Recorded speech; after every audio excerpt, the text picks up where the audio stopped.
Hey guys, welcome back to my channel. If you like the video, make sure to subscribe to my channel. Let's begin. This is a Naruto DBZ crossover. Chapter 1. Rebirth of the Sun Clan.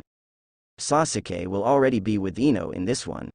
Lastly, I do not own Naruto or Dragon Ball Z. They belong to Masashi Kishimoto and Akira Toriyama respectively. Now on to the FIC. In Wave Country, Team 7 was in a battle with Zabuza, Momochi and Haku on the Wave Country bridge. Kakashi was battling Zabuza and protecting Tazuna and Sakura.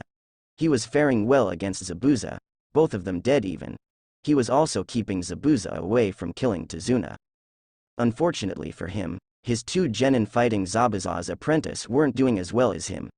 The two genin were locked inside a dome of ice mirrors made by Zabuza's apprentice.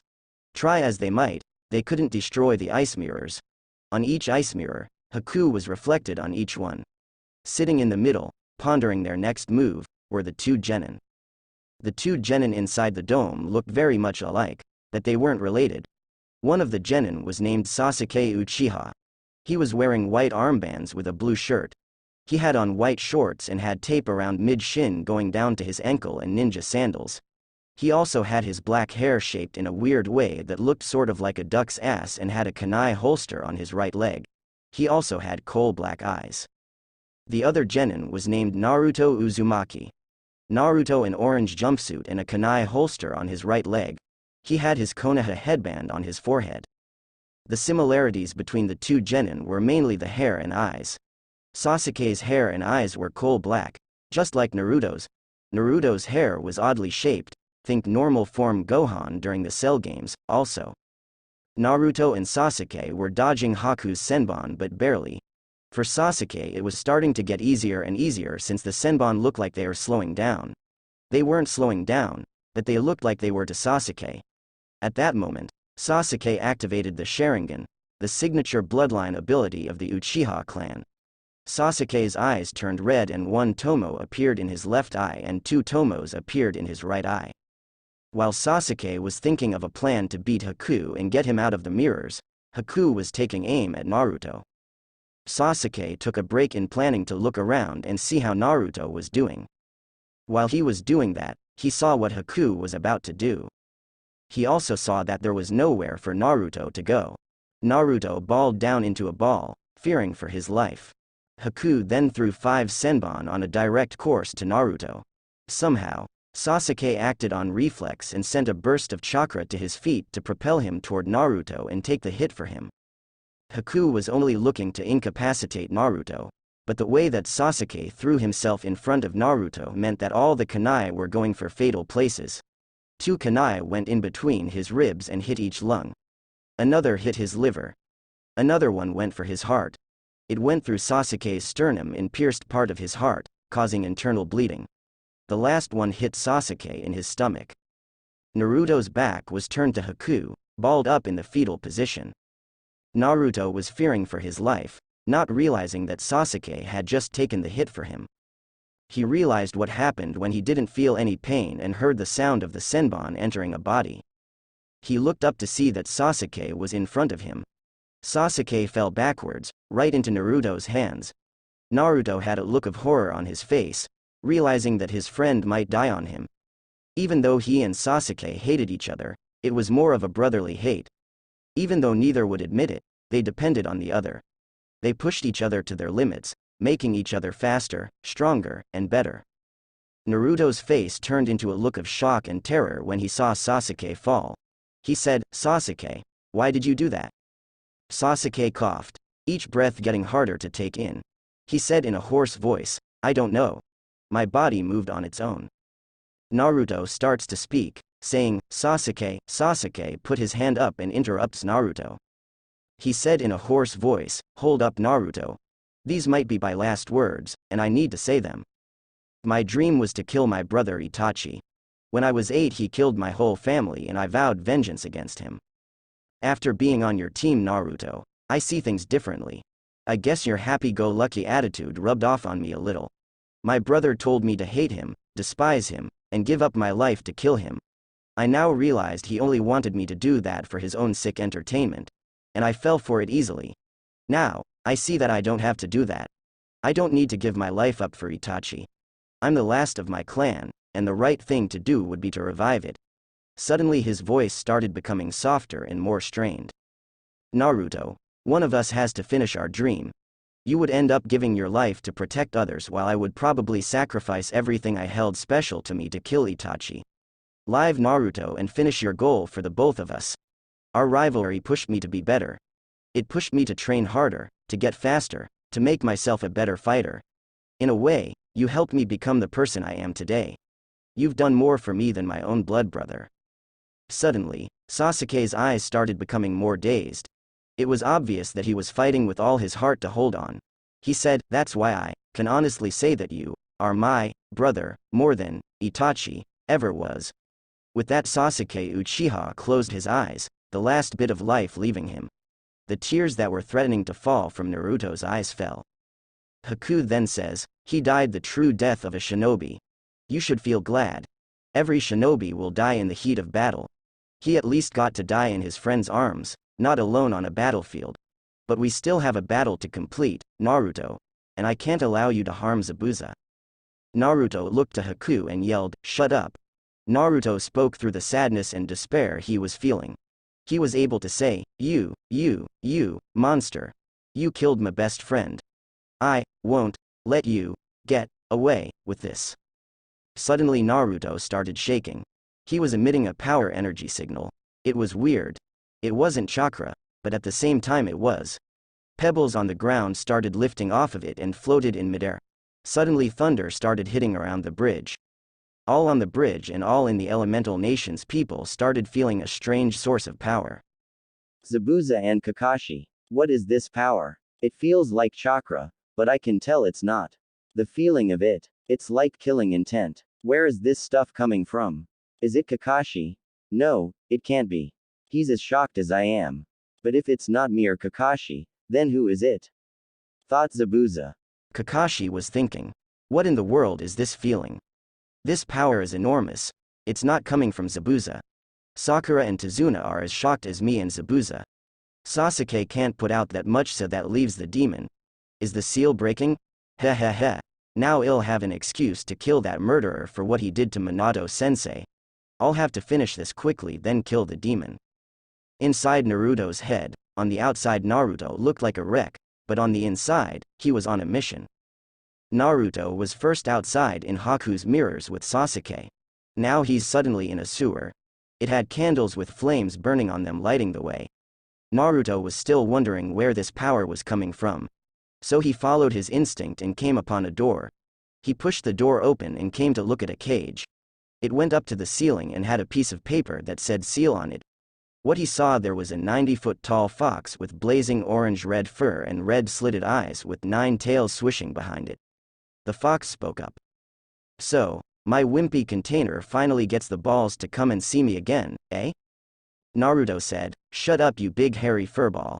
I'm not in the mood for your smart remarks right now. I came to demand some chakra." "Oh, so after 5 years of not seeing each other, you come in here and demand some chakra? Not even a friendly hello, or how's it going? You're a terrible host, you know that?" Naruto snapped and yelled, "I'm not in the mood for your stupid jokes, Kyuubi. I vowed I would never do this because it would destroy my body from the inside out, but right now I don't care. Haku deserves to die for what he did. Now stop being a waste of valuable space and give me your fucking chakra now." "I see. You got balls, kid. More than my underlings, that's for sure. You know what, I'll do you one better. I'll unlock your bloodline that the Yondaime Hokage aka Minato Namikaze aka your father locked away with the seal to keep me here. Alright, I can deal with the Yondaime being my dad, but what about my bloodline and why did my dad lock it away? Basically, kid, here's the mega short version, you're part alien. The rest you'll hear later. For now I'll unlock your powers and you kick ass. Come back here soon so I can go more into detail about it." Hold up. Why are you helping me? You were so hell-bent on destroying my village before. I'm about to die. I want to at least do something exciting before I die. Also, my attacking the village was an accident. Me and the Biju lived here long before you humans came and we let you live in our lands. We protected you from demons because it was our territory and they were stepping in it. I got wind of a group of people trying to capture the Biju. I was going there to a megacure to stop it when some dumbass ninja of this village attacked me. I retaliated and it landed me in this predicament. Now go hurry up and kill that bitch. With that, Kyuubi forced Naruto out of his mindscape. Naruto and Haku. Naruto was still twitching and growing in power, and the freak thunderstorm didn't show signs of slowing down. The water under the bridge started getting rougher and swaying more. Big parts of the bridge started breaking off and broke apart into small pebbles. Naruto then started to stand up. All this time he has been sitting on his knees looking at Sasuke, while still looking down. He started randomly jerking his head up to the sky and back down, twitching insanely. When he jerked his head up, his hair turned yellow, changed shape, think Goku's hair when he is Super Saiyan, and his eyes turned into a greenish blue. While looking down, his eye colors turned all white for a moment before Naruto lifted his head up while screaming. The transformation of his eyes and hair stayed this time, and a yellow aura surrounded him. He looked towards Haku with a glare that promised pain and death to whoever was on the receiving side of it. Naruto dashed to the ice mirrors in front of him, jumped to the second row and punched where Haku's face would be. Haku saw him coming and jumped out in the nick of time. He looked forward to where he was going and saw Naruto already there. Naruto cocked his left arm back and hook punched Haku into another mirror. Haku went toward the mirror and didn't stop at it. He landed on the bridge and skidded away from the shattering ice dome. Haku looked back at the shattering ice dome and saw Naruto putting his hand on Sasuke's torso. Suddenly Naruto's aura covered Sasuke too. Sasuke's wounds started steaming and the senbon needles started popping out. His wounds started healing also. After a while Naruto's aura started receding and Naruto stood up and looked at Haku. Then in a split second Naruto disappeared from Sasuke's side and appeared in front of Haku. He threw all his weight onto his right fist and punched. The sheer force behind the punch made the fist go right through Haku's body. Naruto retracted his fist, leaving a huge hole through Haku's body. Haku dropped off of Naruto's fist, dead. Naruto flexed his muscles, forcing his yellowish fiery aura to come back over him. Naruto then yelled, his aura intensifying. Naruto caused a wind to blow through the area, blowing the fog right away. With the sun shining and the fog blown away, he saw where Kakashi and Zabuza were fighting and phased out to over there. Kakashi and Zabuza. Kakashi just used the earth style, tracking Fang Jutsu to trap Zabuza. His dogs came out of the ground, tracking the scent of Kakashi's blood on Zabuza's sword. The dogs came out and bit Zabuza, immobilizing him. Kakashi spoke, now that I have you trapped I can kill you, and then kill the real demon. Kakashi did some hand seals and grabs his right wrist with his palm facing the ground. His hand is suddenly surrounded in lightning. He then said, Zabuza, for your crimes you will die here and now, Reikiri. Just as Kakashi is about to charge, they heard a scream. They look over there to see a dead Haku with a blonde-haired person standing over him. Next thing the mist started clearing and the blonde man disappeared. He reappears in front of Zabuza and punches him in the dead center of the chest. Zabuza's chest bends out at an irregular angle and a sickening sound was heard, clearly indicating that Zabuza's ribcage was destroyed. Zabuza had a look of shock on his face with his eyes bulged out. When Naruto pulled back, Zabuza dropped and the dogs were dispelled. Kakashi, who was witness to this whole thing, thought, the demon killed Zabuza. Great, now I can use this as an excuse to finally kill him. Kakashi charged Naruto with this Reikiri.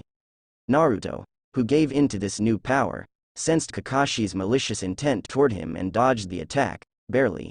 He grabbed Kakashi's wrist and redirected, aka threw, Kakashi towards the railing of the bridge. Kakashi landed against the railing, his jutsu dispelling. After Kakashi's reunion with the side railing, Gato arrived with his boys and started taunting the dead Zabuza and Haku. Naruto overheard him say he hired them to attack Tazuna. Hearing that made him pissed. He was so pissed his power level rose up again. Sakura and Tazuna just looked over to see Gato's men and panicked. Naruto now looked like he was about to take someone's head off. He finally got tired and said, that's it, fat ass. I'm taking you on a one-way trip to hell right now. Gato laughed and said, whoever takes out the short blonde gets paid double. All the bandits yelled and charged Naruto. Naruto smirked, then said, I am going to enjoy this. Naruto charged the bandits. What ensued was an all-out deathmatch. Naruto got the first guy to make contact with him. The bandit tried to impale him with a pitchfork. Naruto sidestepped out of the way and grabbed the wooden part of it and pulled the man in. He grabbed him by his arm and swung him around, knocking out the others coming for him, and threw him into the one smart enough to jump back. One got up and tried to hit him overhead with a 2x4. Naruto grabbed the 2x4 and smashed it with his hand. He then headbutted the man in his chest. He turned to his right 90 degrees and front-kicked the man over there. He then jumped up and back-flipped over the guy trying to grab him by his neck. He chopped the guy in his neck, the guy falling down unconscious. He bent down and grabbed a big piece of the bridge and threw it at the bandits. They scattered, leaving a clear road to Gato. Naruto, who really wanted to kill the guy, took the opportunity and phased out, moved too fast for the human eye to see, and punched through Gato, forcing the unknown energy behind it. He didn't stay behind to see the results. While fighting the hundreds of weak bandits, he thought, I need to stop playing around. That bastard Kakashi might be waking up soon, and if he sees this he'll have reason to plead to the council to kill me. I should kill him now, but that'll make me look worse. This sucks. Better get a move on. Naruto started to suddenly phase out and didn't reappear. Next, the chest of one of the bandits busted open. Then one had blood coming out of their necks.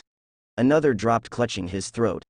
Similar things were happening all over to the other bandits. They all dropped until one was left. Suddenly a hole appeared in his body and he dropped. Naruto reappeared behind the man, blood mainly on his arms and legs. Naruto looked back to see a shocked Kakashi, a scared Sakura, and a grateful Tazuna. Just then the rest of the villagers arrived with Inari. They saw that the bandits were gone but were mostly surprised to see Gato's head among them. The villagers were confused since none of them had seen the guy before. There was a chance this guy just killed Gato because he wanted to take over Wave Country. Tazuna ran up to Naruto and asked the question on everyone's minds, we are very grateful of you for killing that tyrant Gato, but we must know. Who are you? Naruto replied, my name is Naruto Uzumaki, remember it. Gato is dead now and no one will suffer from the hands of maniacs like him while I still draw breath. The people of Wave Country are safe from people like Gato. After hearing this, the villagers became mad with joy. They were finally free from Gato and now can finally live in peace. While the others were partying, Naruto walked to Sakura. Instead of asking is Naruto was alright, she immediately says, Naruto, where's Sasuke-kun? She didn't even pay attention to his changes. Naruto then looks down and says, I'm sorry Sakura. I couldn't get there in enough time to. Smack. Sakura just backslapped Naruto out of nowhere. You monster. You let my Sasuke-kun die. You're nothing. Nothing but a demon. Just like my mom and everyone else warned me. I wish you had died instead of my Sasuke-kun. After that they hear some coughing and look over to where it's coming from to see Sasuke sitting up. Sakura runs to him while screaming, Sasuke-kun. Sasuke ignored Sakura's constant questions and walked over to Naruto. He saw the changes to Naruto and said, what happened while I was asleep? Naruto then says, that is something you will have to ask me again when I regain consciousness. With that Naruto drops dead sleep. In Naruto's mind, Naruto just passed out and was inside the sewers again. He walked up to the fox and asked him, okay, tell me the rest of the story. How do I fit into all of this? The Kyuubi sighed. This was gonna be a long story. He said, your ancestors were a race called the Saiyans. They were elite fighters. Fighting was in their genes and they loved every minute of it. When they won a fight or were fatally wounded and recovered, their maximum energy level rose. Their bodies were specifically made for fighting. This Deutschbag with a fetish for purple named Frieza enslaved your entire race and forced them to go to other planets and kill all life forms there. The planet then would be sold off to the highest bidder. Your ancestor named Bardock was a third-class Saiyan warrior with the power of an elite Saiyan warrior. Others underestimated him because of his rank and that's what caused their downfall. His squad took out a race that Frieza's elites would have trouble with. Eventually, Bardock and his team were ordered to go and destroy a race that had the ability to see into the future. Naruto interrupted, saying, "Hold up. With that power, wouldn't they see their own demise weeks before it happened?" The Kyuubi said, "They did. They knew the names, appearance, and battle strategies of Bardock's squad before it happened. They knew whatever happened they wouldn't be able to stand up against the Saiyans. If they defeated Bardock and his gang, more would come. Before the leader died though, he forcefully gave that ability to Bardock. The race Bardock defeated that day was one of the races that Frieza's elite had trouble defeating. When Frieza got wind of Bardock's triumph, he started getting scared that the Saiyans were about to rebel. I mean, think about it. His elites would have trouble with that planet, yet some third-class Saiyan squad killed them easily. Frieza ordered all of Bardock's squad to be killed. Bardock had to oversee the birth of his son, so he wasn't at the slaughter. He got a transmission from his squad and heard his best friend get blasted. Naruto narrowed his eyes and said, "Hold up. Frieza had their entire race enslaved and was still scared of them." Yeah. There was a legend of a Saiyan who didn't have black hair like the rest. His power grew to where his hair became gold and his eyes became a bluish green, like yours did. They called him a Super Saiyan. I know it sounds cliché, but the power that came with it was incredible. Frieza never told anyone, but he actually believed in the Super Saiyan. He was scared that one of them would make the transformation and kick his little midget ass to hell where he belonged. Now back to the story. Bardock went to inform the other Saiyans of a vision that the future sight power gave him. In that vision, Frieza destroyed their planet. The others were drunk celebrating a holiday or something. Bardock flew into space and confronted Frieza when he was about to invade their home planet. He killed some of Frieza's forces and fought Frieza but lost easily. Frieza then destroyed the planet. The Saiyans who survived were Prince Vegeta, his two bodyguards Nappa, and Raditz, who was Bardock's son. Bardock's infant son Goku was sent to another planet hours before the blast. Also, two other Saiyans named Paragus and Broly survived. Naruto said, "Whoa, hold your horses. How could Bardock fly? How could Frieza get a bomb big enough to destroy a planet to appear out of nowhere, and how do I fit into all this?" I'm getting there, hold up. Basically, when Goku was a kid he landed on a planet named Earth. Why did you say a planet named Earth? This planet is named Ea. I'm getting there. There are many planets inhabited by humans. For some reason you have no knowledge of this and all of you named your planets the same thing. Must be an evolutionary defect or something. Anyway, Goku got adopted by this guy named Gohan. Goku was a stuck-up evil baby until he fell off a cliff and hit his head. Then, all the memories of Goku being a Saiyan were erased from his mind. Goku grew up to make friends and live peacefully. Grew up to be a fighter to protect his planet. That's basically the rundown, kid. But you haven't answered my question, how do I fit into this? Your dad was a Saiyan. He was actually Goku's great-great-grandson and came to this planet for reasons I don't even know. The only reason I even know about your race was because I cornered your dad when he touched down and got the story out of him. How did they use all those special abilities? It sounds like chakra, but different. What was that? It's called ki and I will tutor you in its uses. Man, now what to do? Well kid, I got an idea. The energy put a big strain on your body, so you're gonna be out of it for like 3 days. I could teach you a fighting style while we're here and a few uses of ki. In here 1 week equals 1 day in the real world. You can get a lot of training in. Cool, let's get started. Alright, I'll be teaching you a style of fighting called Tae Kwon Do. It's an ancient fighting style that was erased from history when Rokudo Sennin created modern-day ninjutsu. It's partly a defense style.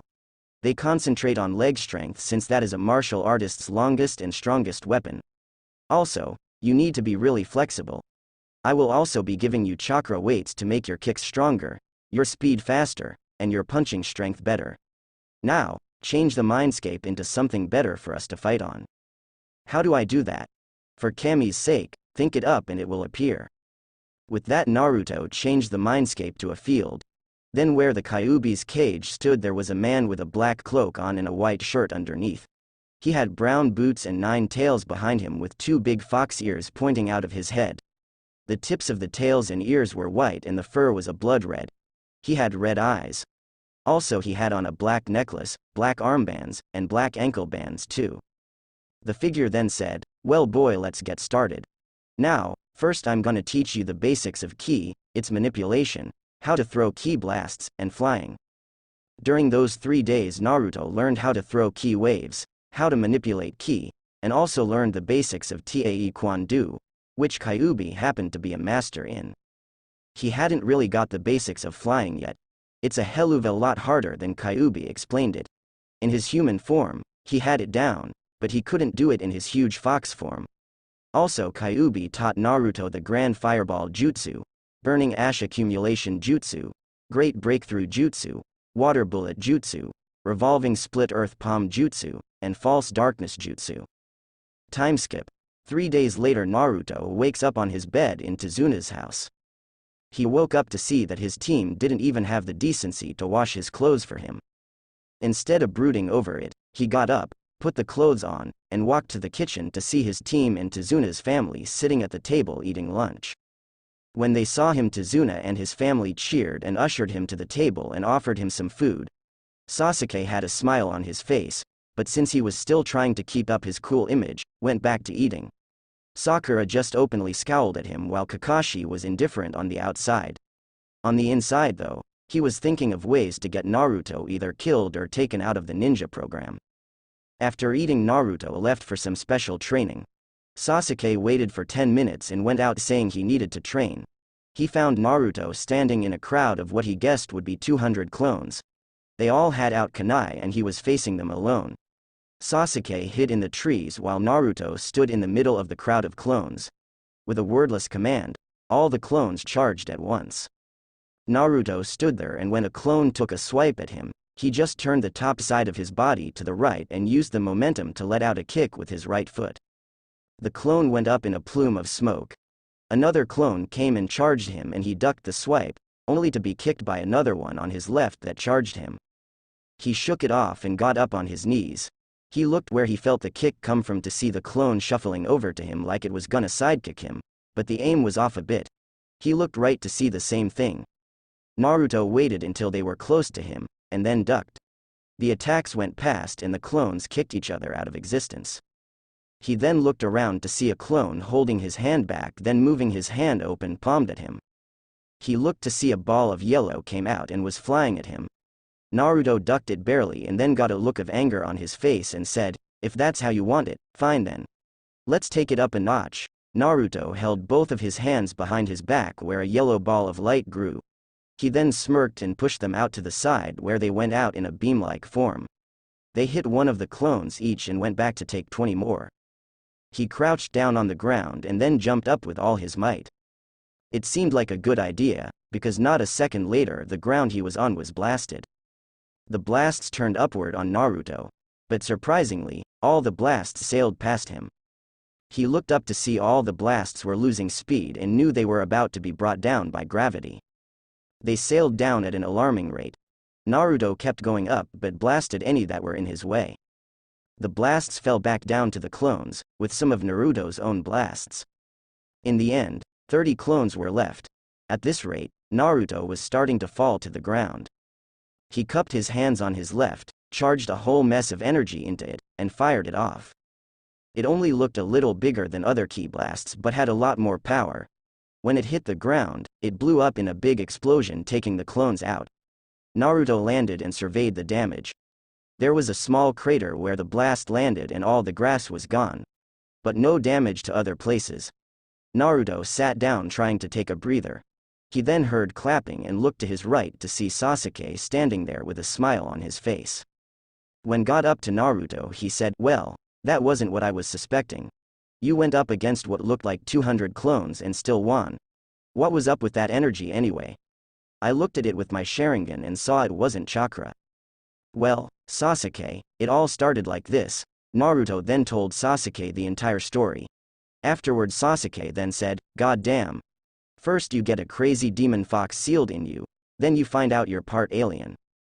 Naruto said, "You do realize that I just told you an S-class secret and if you tell anyone else you'll be killed, right?" Sasuke smiled a little and said, "You don't have anything to worry about. The Uchiha clan has our own dirty little secrets that we wouldn't want to get out. Your secret is safe with me. But, I want you to teach me how to use ki. That sounds badass." "It is. But you have to promise me something, Sasuke. You have to promise me that once I teach you, you won't go running off to kill your brother. Sasuke, there's no dishonor in waiting until you can beat him. Your clan won't be ashamed of you if you don't go after Itachi. If you try to kill him now, he will just end up killing you. And that will be the end of the Uchiha clan. Sasuke closed his eyes, reminiscing about how foolish he was before. He said, I realized that Naruto. After thinking about it for these few days, I realized that all Itachi wanted me for is his sick amusement or probably some plot to make himself stronger. I'm still going to kill Itachi, but I might as well enjoy my life and what I have now. Naruto smiled and said, that's all I ask for.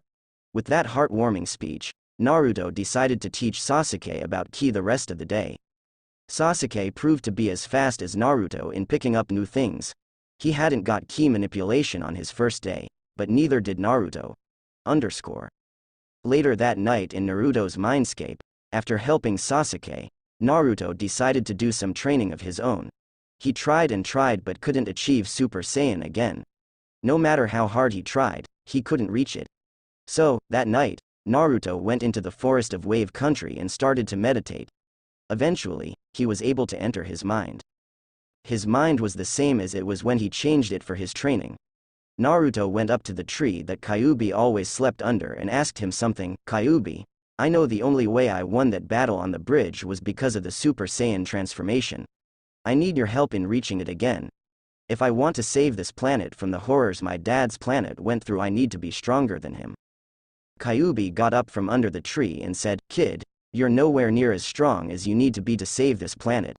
From what your dad told me, his and his best friend's family theorized that the Super Saiyan power was unlocked when the Saiyan reached a certain power level. Your ancestor Goku had a power level of 4 million when he first reached Super Saiyan. They theorized that with every generation, the minimum was halved and the blood ran thin. Your minimum power level for the Super Saiyan transformation was 125,000. The only reason you reached that was because of the power-up you received from the rage you felt from seeing your best friend die. The Super Saiyan ability increased your strength, speed, stamina, endurance, everything by 50-fold. You would have been at a measly 6,250,000. A fly compared to the power levels of the people on this planet and the other planets. Even in your Super Saiyan transformation you weren't stronger than Kakashi. When Kakashi goes all out, like he was with Zabuza, he has a power level of 10 million.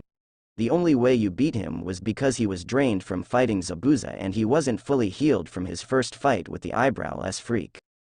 You're a fly compared to my own power. In my human form I can only use 1% of my real power and I can still kill you with my eyes closed, both hands and one foot tied behind my back. Naruto after hearing this got fed up and said, I didn't come here for your ridicule. I came for a way to protect my planet. Kyuubi just sighed and said, Kid, there is a way, but it is painful as hell.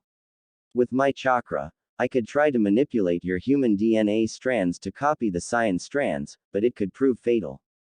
The most I can do is a half-Saiyan. I don't know what will happen since I've never met a half-Saiyan before.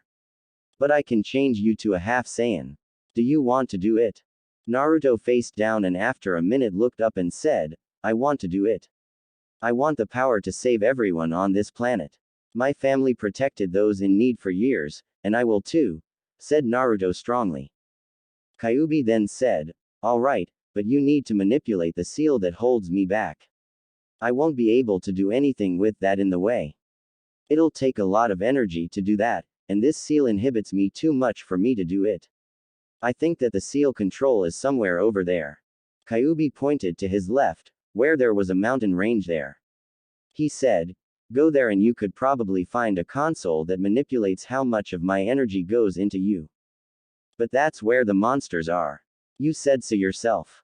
Yeah, they're there to make sure no mind manipulators make it to the seal console and accidentally, or purposefully kill you.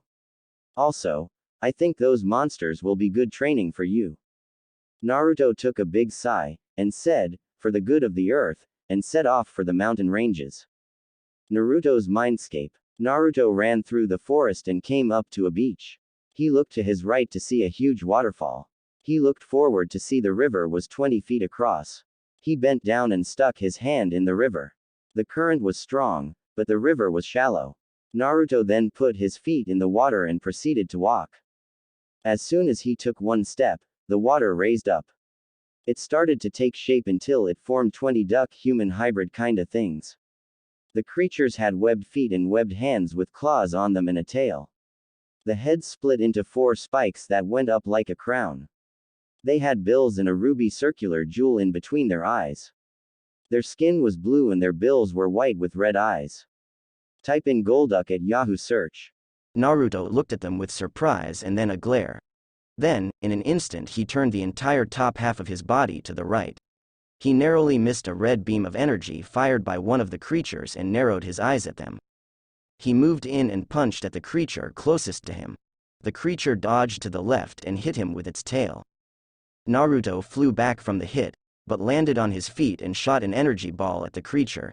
It hit and the creature turned into water. He looked at them and thought, this is gonna be easy. Naruto then focused energy in his hands and shot a beam of energy out of his hands and all of the monsters turned to water. Smirking, Naruto walked through the water until he was hit from behind. He looked to see the 20 creatures he destroyed before. Naruto just let out a big sigh and ran. He created 19 shadow clones to fight the creatures. What followed was an all-out taijutsu brawl. One of the clones kicked the creatures in the head. The creature flew back and then charged at the clone with a headbutt with a blue aura around it. The clone was hit square in the chest and poofed away. The other clones were battling tooth and nail.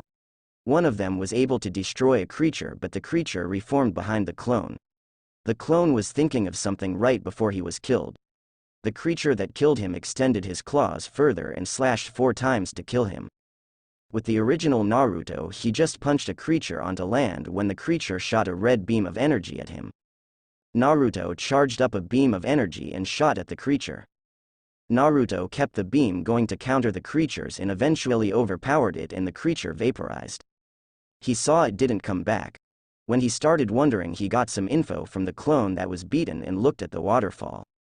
He charged up a big amount of energy and blasted the middle of the waterfall. The attack exploded, knocking the rocks in the middle of the waterfall down into the lake, showing the lake was deeper than the river. Naruto ran and caught a big rock before it sank to the bottom. With the clones guarding him, Naruto ran to the mouth of the river and set the rock down right there. All the water in the river ran downstream. Since the water was blocked, no more came to feed the river.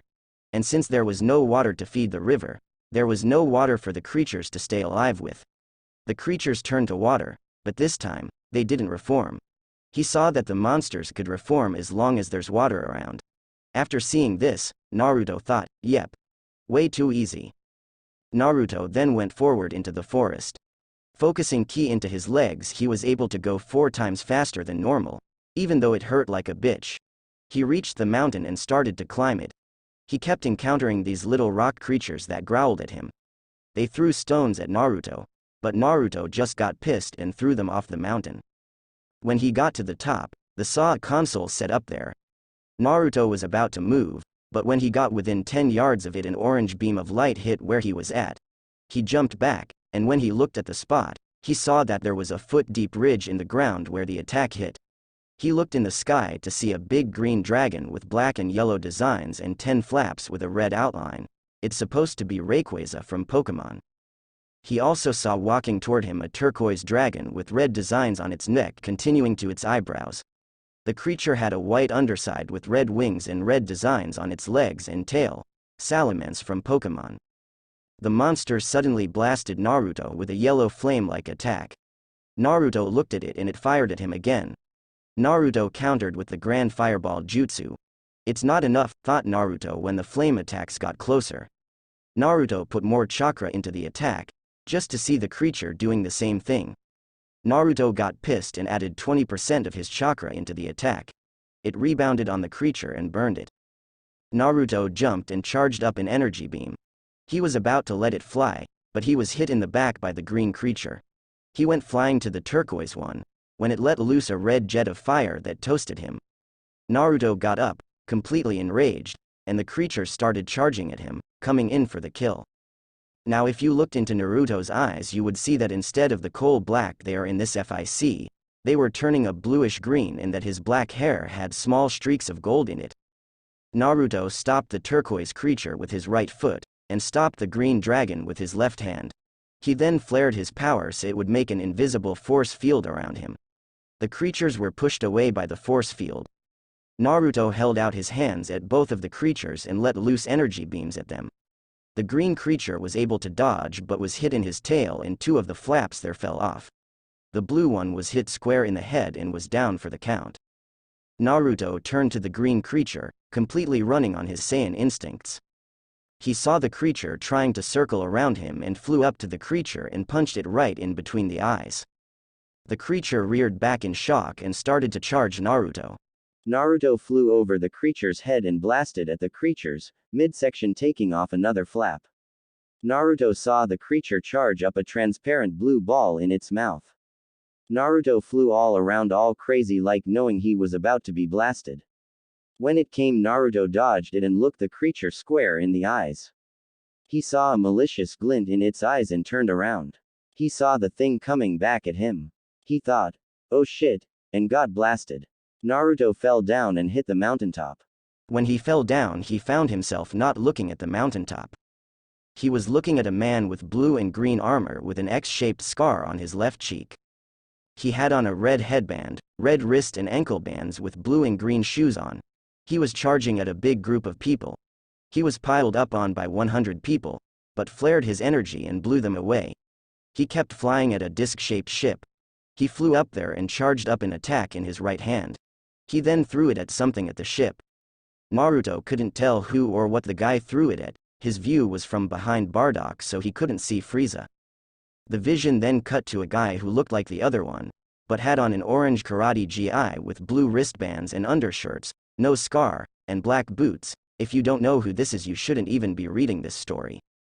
He started charging up an attack with both hands cupped behind his back. He was also saying a chant. Kamehameha. When he finished the chant, he moved his hands to in front of him. When he did, a big blue beam of energy erupted from his hands. It traveled and hit a huge green person with antennas on his head, Demon King Piccolo. The vision then ended abruptly. Naruto was back on the mountain. The creature was still there and looked like it was about to charge. Naruto had to think fast and then thought back to the vision. Those attacks, they just might work, thought Naruto. He started charging up a lot of energy in his right hand to the point that it was visible. He then shaped it into a ball. He made the ball bigger and bigger, until he couldn't see his hand in it anymore. The green creature chose this time to attack. As Naruto was about to unleash the attack, he got the sudden feeling of calling something out. He went with his instincts and shouted, "Riot Javelin," and let the attack go. It collided with the beast and made a big smokescreen. Naruto used this time to think of how to kill it. If the attack hurt the creature, then it probably won't take another hit in the head like that. I gotta distract it somehow. Naruto then did the shadow clone jutsu. All of you, hit that thing with attacks as much as you can. Stall him. All the Narutos flew up and surrounded the creature, except the real one that flew above it. He started charging up his attack, knowing it would take a couple of tries to get it right.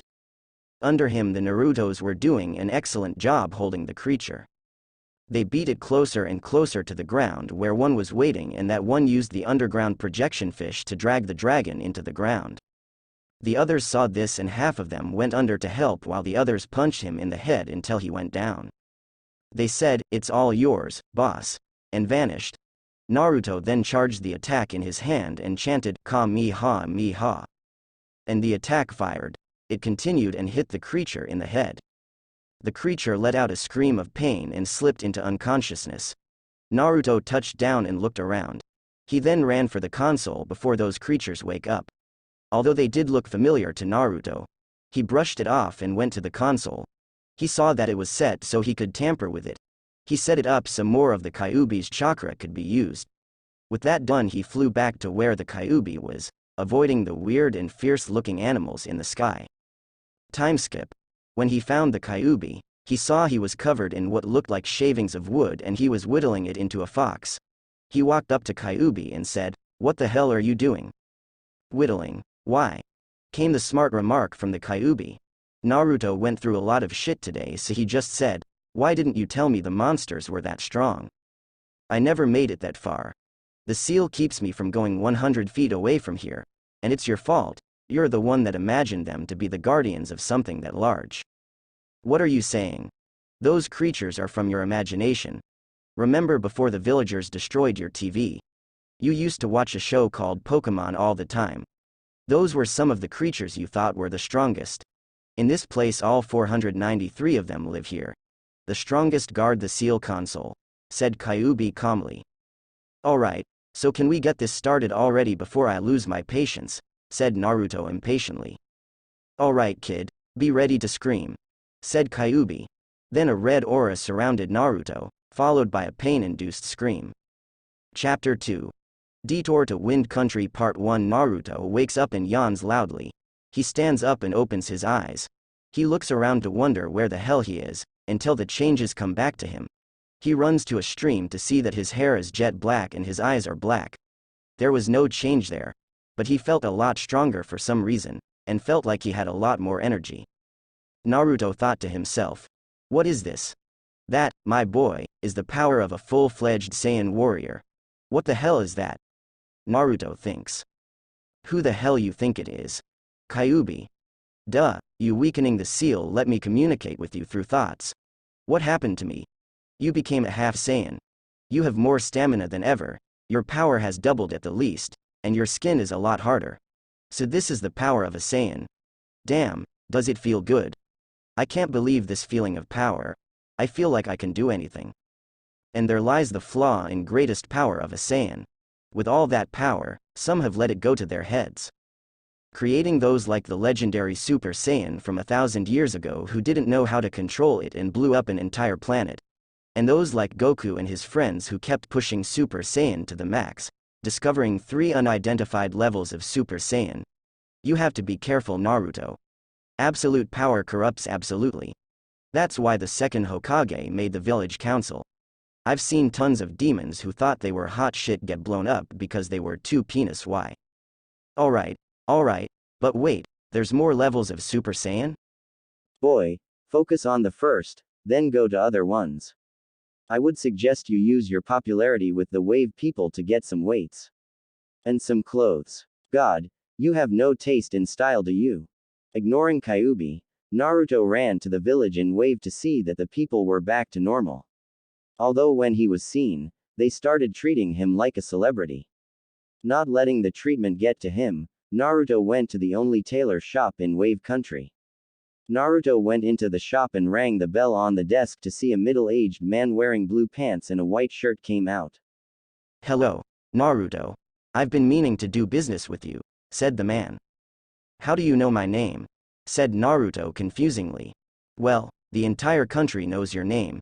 You saved us from Gato and our economy is getting better without the crazy taxes he made us pay. By the way, my name is Tenzo and I'm the village tailor.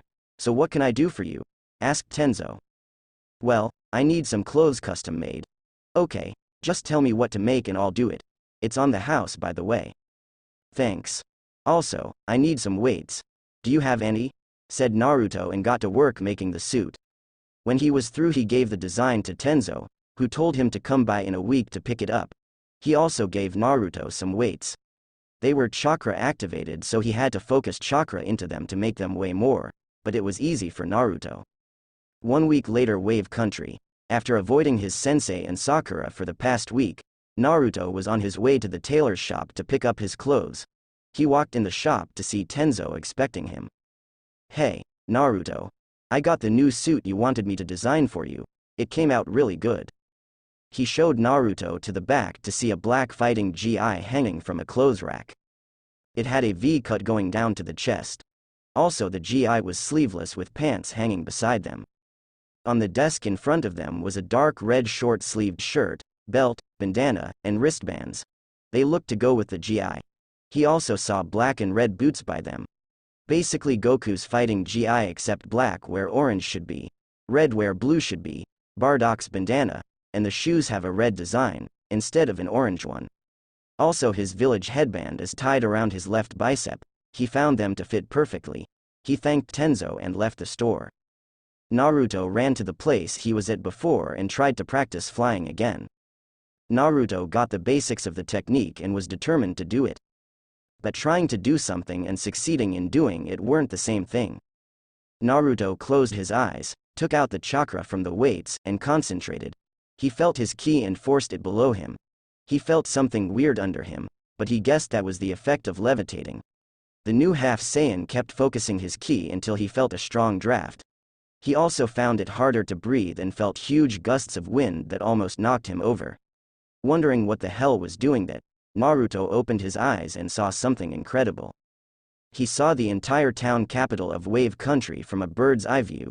Naruto was so high up, he couldn't see where he originally took off at. All he could see was a huge area of dark green. He also saw how far the bridge was in completion. From what he saw, it was close to the shore of Fire Country, but he was unbelievably high in the sky. Taking in the scenery, Naruto was so amazed by what he saw that he forgot to keep focusing chakra into his legs. Needless to say, he fell. Feeling a weird sense of vertigo, Naruto started panicking. He would have kept panicking if he didn't remember his lessons.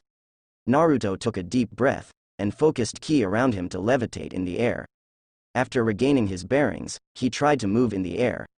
After reviewing his lessons in his mind and applying them, he was soon making laps around the clearing.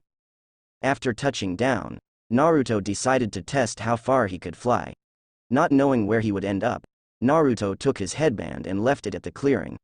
If he landed in hostile territory, he didn't want anything on him to tie him back to Konohagakure. Naruto just hoped that his headband would be there when he got back. After taking a small breath, Naruto took off again and flew from Wave Country. He turned to his left, and kept flying for an hour. While he was flying, he saw the scenery change. First, he saw the ocean between the island of Wave Country and Fire Country. Eventually, the blue of the ocean turned to the light green of meadows. It then changed into the dark green of a forest. The last change was from the forest to the desert. Feeling the drain from flying, Naruto decided to stop in the next town. Seeing one coming up, Naruto started to slow down and descend.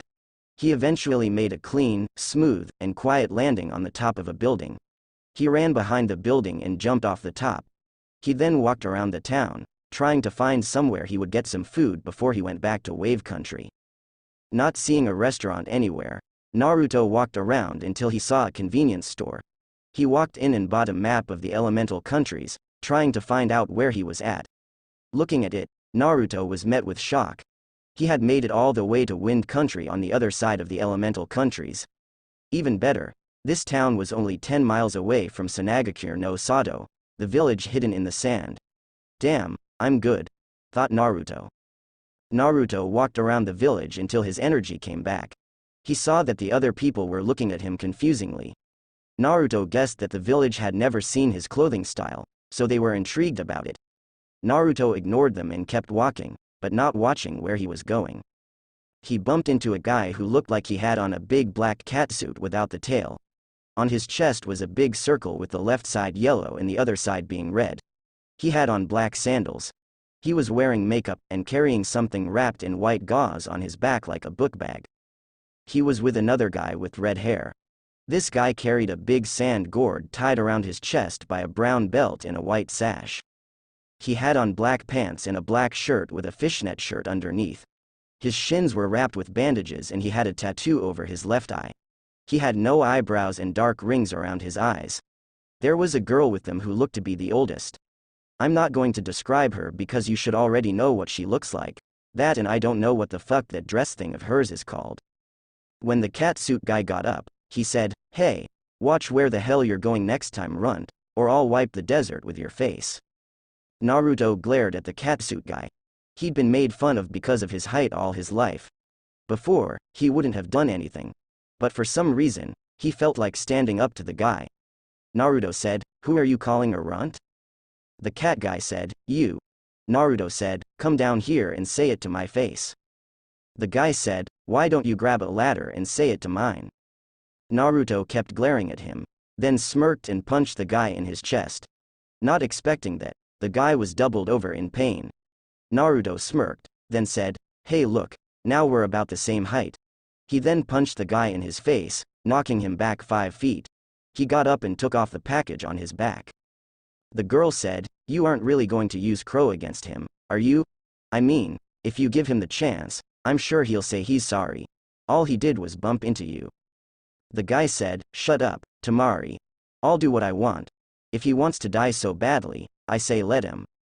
The girl, named Tamari, said, well, if you die, don't expect me to take your sorry carcass to Father, Konkuro. Konkuro retorted, good, because I won't need you to. Now where were we? Konkuro pulled a string off of the package and a puppet in a torn black t-shirt was there. Konkuro said, now, let me introduce you to Crow.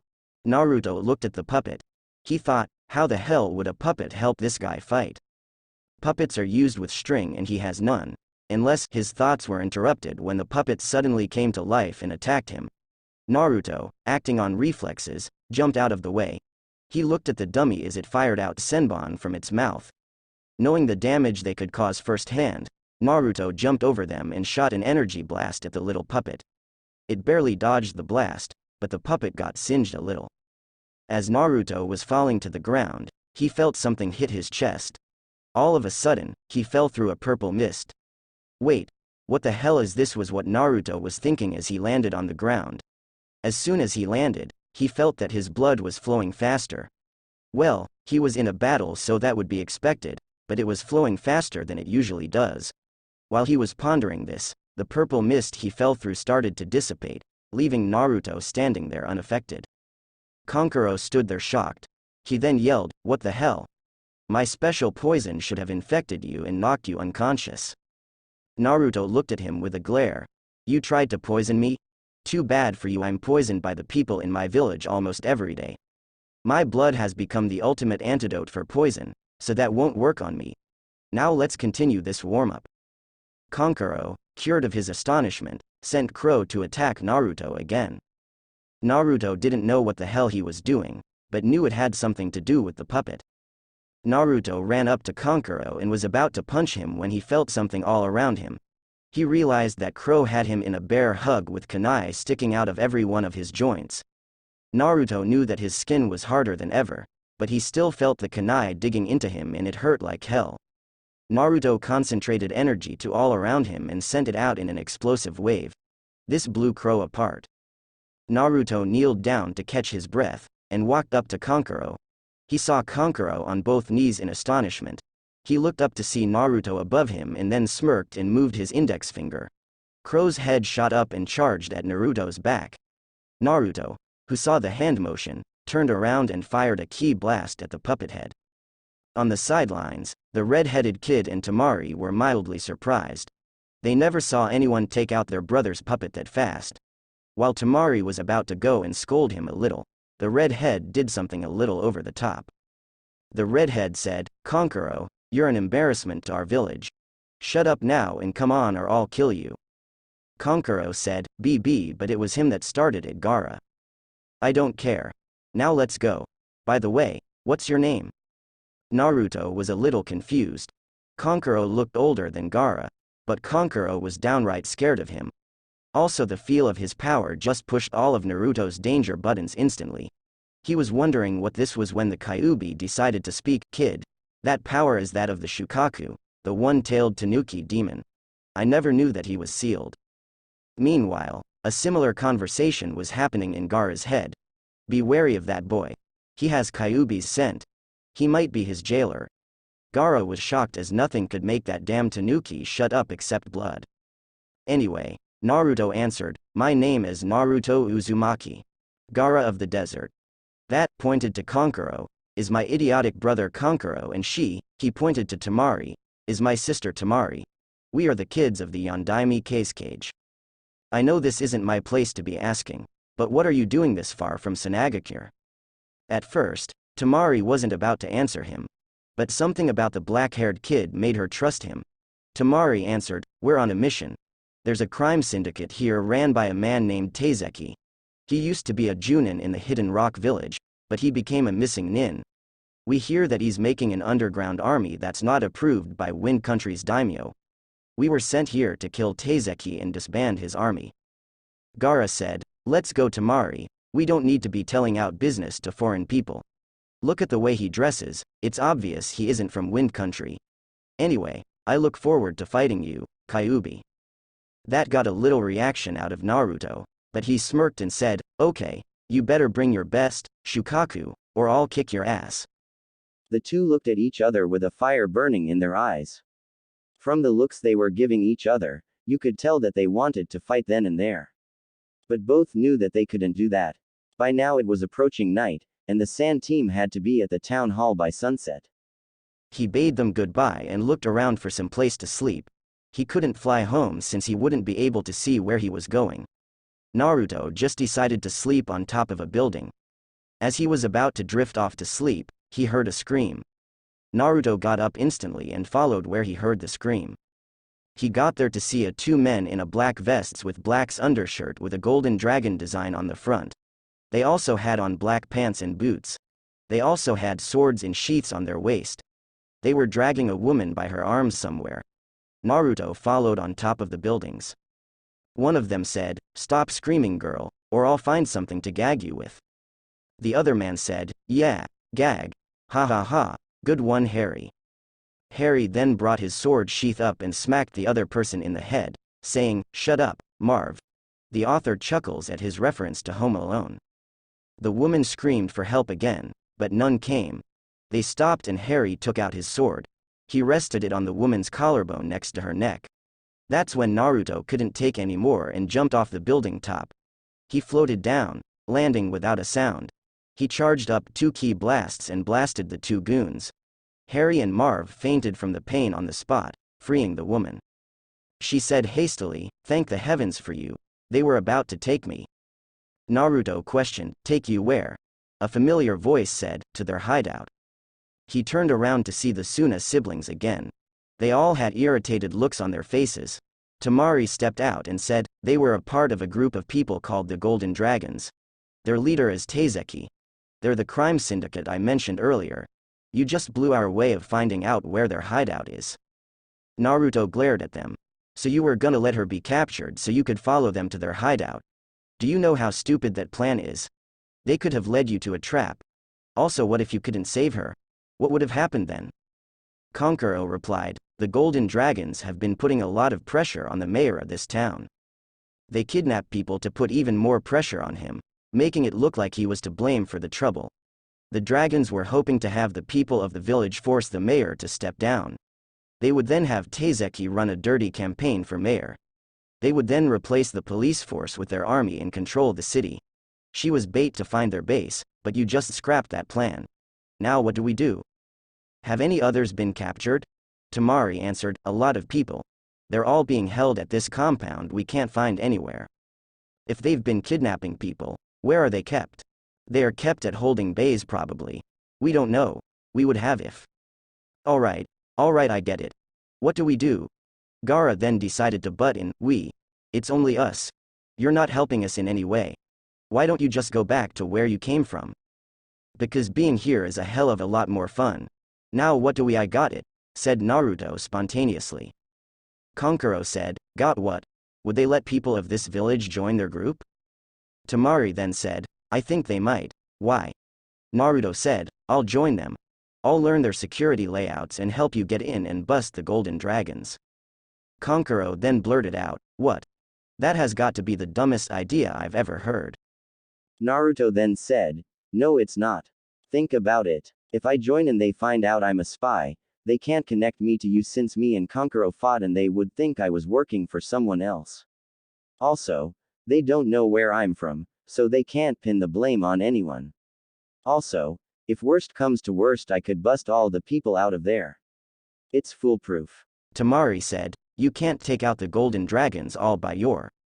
Gaara chose this time to cut in, "Leave it to Temari. If he wants to go on a suicide mission, then I say let him. If he lives, we get this mission done earlier than we expected. If he dies, well, it's his fault. I vote for doing it." Kankuro said, "He seems strong. I say let him do it. Either way we get paid." Temari sighed, "Alright, if the idiot wants to die, then I say let him." Naruto smiled and said, "Don't worry, I'm not gonna die. I'm a lot stronger than others are, so how will we do this?" 4 days later, Naruto joined the Golden Dragons the next day. He went to the streets and beat up some random thugs to earn a reputation with them. They had an initiation test for him where he would have to go against 10 of their thugs at once. Flashback. Naruto was just about to start the initiation test of the Golden Dragons. Naruto waited until a man with gray hair and brown Anbu armor came out of the crowd. He had a hidden Rock Village headband on his forehead and wrapped around his head. The headband had a golden dragon wrapping over it. So did the armor and the black clothes worn underneath. The man said, "I am Taizeki, leader of the Golden Dragons. You want to join us, you gotta be able to fight the part. Here's a few of our forces. Let's see how you handle them. Boys, don't hold back now." That's when the guys started to move in. They were all wearing black vests and pants with golden dragons going down the pant legs and a tattoo of a golden dragon on their faces. There was also one coiling around itself on the backs of their vests. Anyway, the guys moved in on Naruto. Naruto, having been training for a while, dodged the punch thrown by one of them in front of him, and jumped over the sweep thrown by one on the right of him. Naruto let out his right leg and caught the guy in his face. He then landed and jumped at the guy who failed to punch him. He turned to the right in a full circle while pulling out his right leg. As he turned, the leg went off and hit the guy on the right side of his face. Naruto then got an irritated look on his face as a guy tried to break his head in with a 2x4 piece of wood. Naruto turned around and grabbed the guy by his throat. He threw him as far as he could to the right, taking out 2 guys. Naruto then punched a guy on his left, while blocking a punch from the right with his right arm, and a kick from in front of him with his right leg. Naruto grabbed the guy on his right by his arm, and jumped off his left leg. He brought his left leg up to the side of the guy in front of him, while turning to the right to punch the other guy with his left arm. While Naruto was trying to get up, the last 4 came and tried to beat him down. The 2 who were knocked down by the guy Naruto threw got back up. Naruto just took the kicks and grabbed one of them by their leg and threw him into another. He then rolled out of the way of another kick and got back up. Naruto waited while the 2 charged him. He waited and waited until the last second. That's when Naruto jumped. The 2 guys were going too fast to stop. They were so blinded by their rage at Naruto that they didn't see a brick wall behind Naruto. They ran into it and knocked themselves out. Naruto walked to the knocked out thugs and threw them all in a big pile. He looked at Taizeki and said, "Next." Taizeki started clapping his hands and said, My, impressive Tsuba Masumi. You can consider yourself a member of the Golden Dragons." Naruto, Tsuba Masumi, had a grin spread upon his face at that statement. Naruto had to put on a whole new facade for this mission. He cut his hair to where it was only 1/2 inch tall, got on all dark red clothes, had on bright blue contacts, and changed his accent so he would sound differently. "Well, if that was the only thing I had to do, your group must really suck. I beat those guys without even bleeding. Well, you'll find being in this organization a lot harder than you can imagine." "What the hell does that mean?" "You'll find out in due time. You can come here at the crack of dawn tomorrow to pick up your jacket and get your room." End flashback. Since then, Naruto had been living at the apartment buildings surrounding the warehouses. They hadn't had him kidnap people from off the streets. They had him moving boxes and doing manual labor. They were also training him and the other thugs to fight properly. Right now, Naruto was in his room watching the sky. One of the thugs who watched his initiation came in and said, "Come on, we got a job to do." Today was the day that they were moved up to watching over the prisoners taken by the people. Naruto had been dreading this day. He knew that he would have to look at the hopeless faces and begging of the villagers. He didn't know if he could take it. He had leaked all their plans to the Suna trio and they were planning to attack tonight. Naruto would just have to hold it in until then. When Naruto got to the warehouse, he went to the basement and saw that all the people were chained up to the wall by their wrists and ankles and being beaten with a whip. Naruto had to force himself to not fire at the guy whipping the girl with the 4 ponytails.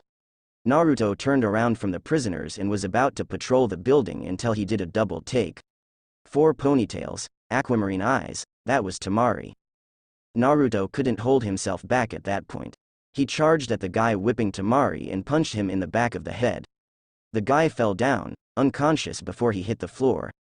Naruto jumped over Temari's head to break the chains that kept her elevated off the floor. He then broke the ones keeping her ankles locked up. He looked at her and said, "Come on, let's get you out of here." He picked her up bridal style and jumped over the horde of thugs there. He kicked down the door and then phased out of sight to the top of a building 2 blocks away. He set down Temari. She looked at him with a small tint of red on her face and said, "Damn. I thought I was a goner. Thanks for the save, Naruto. I owe you." Naruto smirks at her with a huge fox-like grin and says, "It was nothing.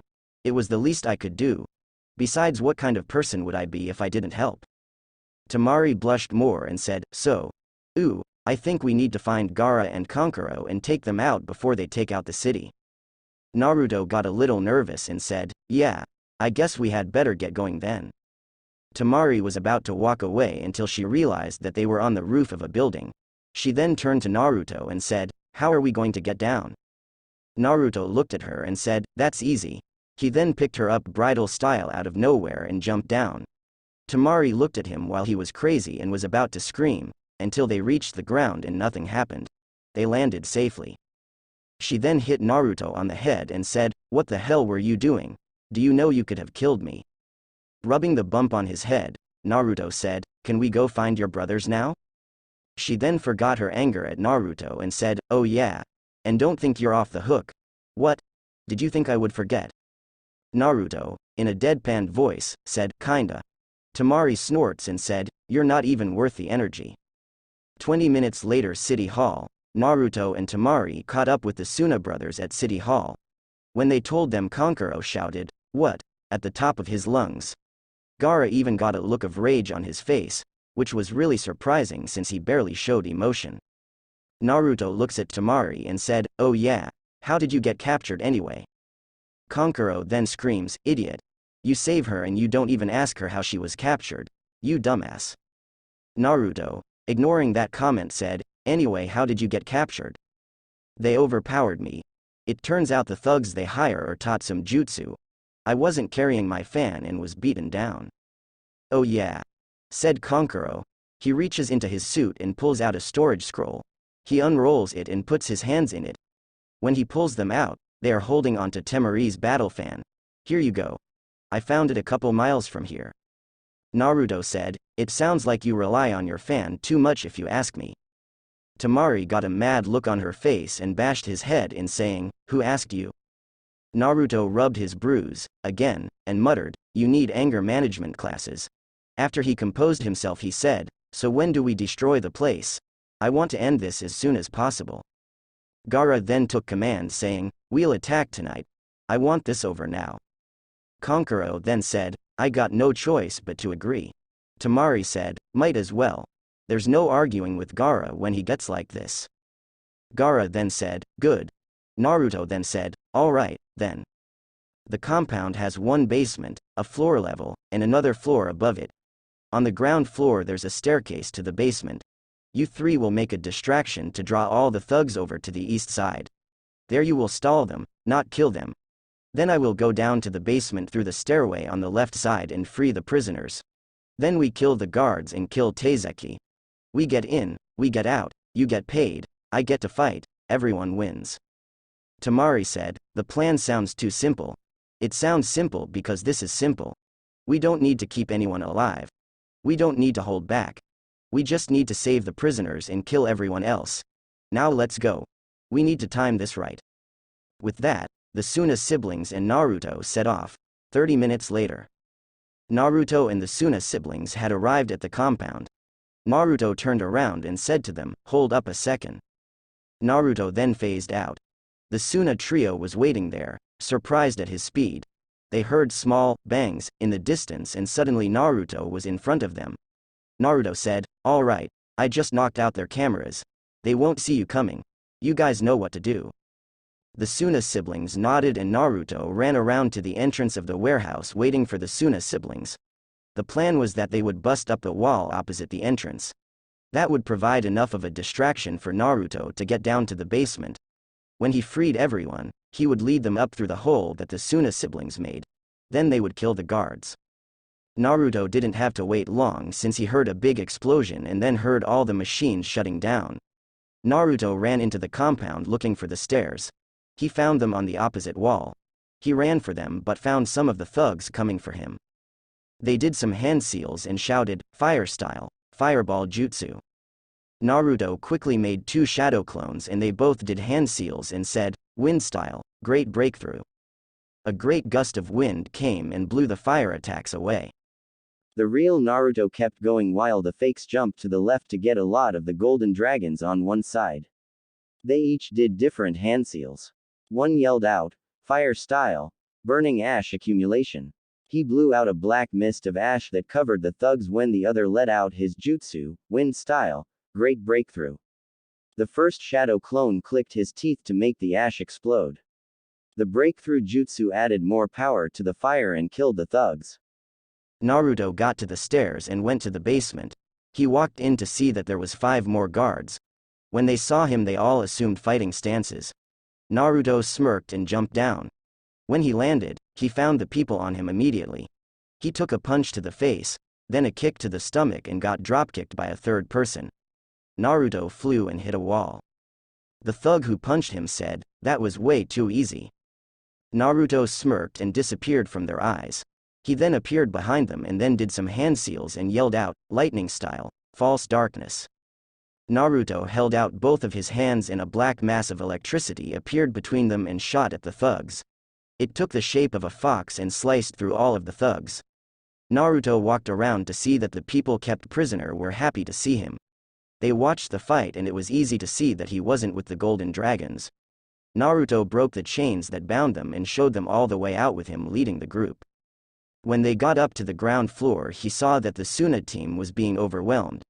Naruto created 10 more shadow clones to join the 2 that were guarding the stairs. They ran out to take on some of the thugs while one stayed behind to escort the people out. Naruto then charged up ki in his right hand until he thought he had enough. He threw it out while yelling out, "Riot Javelin." The attack flew out and exploded taking out 20 thugs. Naruto ran over to where the explosion was and started to savagely beat the thugs apart. The Suna siblings took that as a signal to not hold back and started fighting back. Gaara used his control over sand to surround people and started smashing them all at once. Kankuro let out the reassembled crow and got behind Temari. She flapped her battle fan to show 3 purple moons on it. Crow folded back its arms at the elbows and shot out 4 purple pellets. Temari then swung her battle fan with all of her might and screamed out, "Wind style, cutting whirlwind." A whirlwind flew out and hit the pellets. The pellets exploded and spread a purple mist around all of the thugs and the mist entered the cuts the whirlwind made. And the thugs dropped unconscious. The Suna siblings then ran to Naruto. He showed them to the stairs and went up to the 3rd floor. When they got there they saw that the room was bare with all the lights cut off. The lights then cut on and there sat Taizeki with 50 armed guards around him.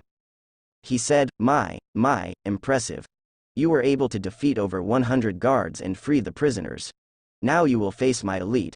Get ready, 'cause you're gonna die. Leave none alive."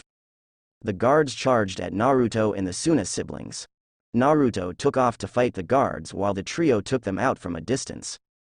He jumped over one and blasted another with a ki blast. He twisted and kicked another one. He jumped up high and fired off a riot javelin. It exploded taking 5 of the guards away with it. He then fell down and charged another guard. He punched him in the face, then kicked him in the stomach to knock out 3 guards behind him. Naruto then focused ki into his arms and let out a big energy blast taking out 5 more. Naruto then did some hand seals and called out, "Fire style, burning ash accumulation jutsu." He did more and then called out, "Wind style, great breakthrough." He then clicked his teeth to make the deadly combination explode, taking out 15 more. The others were taken care of by the Sand siblings. Naruto turned to face Taizeki to see that he was already standing. Him and Naruto looked at each other and charged. They dashed at each other meeting at the center with punches thrown. They then met in an all-out taijutsu brawl. They were throwing and dodging punches like it was as routine as breathing air. They barely landed any hits at all. Eventually Naruto started getting tired and pushed ki through his entire body making him faster and stronger, but damaging his innards. Naruto then started hitting Taizeki with a barrage of kicks and punches. He then swats him away. He pulls both arms back and charges up ki in them. He then yells, "Cyclone Buster." He then fires multiple shots at Taizeki. Taizeki, just getting up, takes them all in the chest. Naruto then phases away and reappears with his left palm in Teizuki's face. He then says, "Time to die." He charges up a big ball of energy, and lets it go at point-blank range. Naruto then turns around to face the Suna trio. They finished and killed all of the guards. Naruto only killed 25, 5 with Riot Javelin, 5 with Ki Blast, 15 with Burning Ash plus Breakthrough. Naruto was about to compliment them when he felt the building shake. He looked around to see that the entire place was about to come down. He saw that it was from his fight with Teizuki. He then blasted a hole in the wall and dived out of the building that way. He saw that Gaara called up sand to surround his entire family and teleported them to a roof nearby. Naruto flew up to the roof to join them. They were about to celebrate until they heard Gaara grunt out in pain. All wasn't well with Gaara. Shukaku saw through Gaara's eyes that Naruto was a strong opponent. Shukaku, being a psychomaniac, kept telling Gaara to kill Naruto. Gaara tried to resist, but couldn't no matter how much he tried. The others circled Gaara to try to help him until he grunted, "Shukaku, stay away from me." He then jumped from the building to get as far away from the others as he could. Naruto was wondering what that was until Kyuubi decided to butt in. "Naruto, it's the Shukaku. It's trying to take over Gaara." "But why?" "Shukaku must have seen your abilities. He was always bouncing checks his ass couldn't cash. If we don't help Gaara, he could lose whatever part of him is still in there resisting the Shukaku." Naruto took off to the air trying to find Gaara. He found Gaara and touched down by him. "Hey Gaara, you okay?" Gaara turned to him and said in a voice that didn't belong to Gaara, "Oh, I'm more than okay, I'm free." Naruto looked into Gaara's eyes to see that they were different. They were yellow with a big black diamond in the center and a yellow dot in the diamond. There were black designs surrounding the diamond on the edge of the eye. "Kid, those are the eyes of Shukaku, he's free. You gotta beat him now before he causes more damage." Naruto looked at the Shukaku-possessed Gaara and said, "Damn, I have my work cut out for me." Chapter end. Thank you.